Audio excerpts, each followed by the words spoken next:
સુરતના લીંબાયતના મીઠી ખાડી વિસ્તારમાં રહેતા 6 વર્ષીય હુસૈનનું ઝાડા ઉલટી થવાના કારણે કરુણ મોત નીપજ્યું છે. વાત એમ હતી કે ગત રાત્રે હસનને અચાનક જ પેટમાં દુખાવો ઉપડ્યો હતો અને ત્યારબાદ તેને તાવ આવવા લાગ્યો હતો. પરિવારજનોએ વહેલી સવારે બાળકને સારવાર માટે ખાનગી હોસ્પિટલ ખસેડ્યો હતો.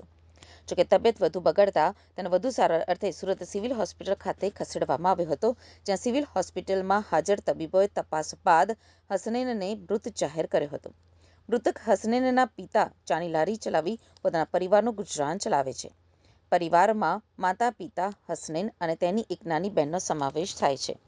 નાનકડા બાળકના અચાનક કરુણ મોતથી સમગ્ર પરિવારમાં શોકનો માહોલ સર્જાયો છે. मेरा नाम सैयद महमूद है। आप रहते कहाँ पे हैं? मीठी गाड़ी, प्रताप नगर। आपके बच्चे जो 6 साल का बच्चा था, इसके साथ क्या हुआ? उसको कल वोमिट और संडास हुई और उसका इंतकाल हो गया। कौन सा हॉस्पिटल लेके गए बच्चे आप? हाँ, मयक हॉस्पिटल और मन्नत हॉस्पिटल में ले गए। फिर क्या हुआ? वहाँ पे हमको बोले कि भाई मयक में लेके जाओ, मन्नत में लेके जाओ। मन्नत में से फिर बोले कि सिविल में ले जाओ। फिर सिविल में आए तो पता चला कि बच्चे का इंतकाल हो चुका। क्या नाम है बच्चे का? कितने साल? 6 साल का बच्चा है और हसनैन नाम है उसके उसका। मम्मी पापा क्या काम करते हैं?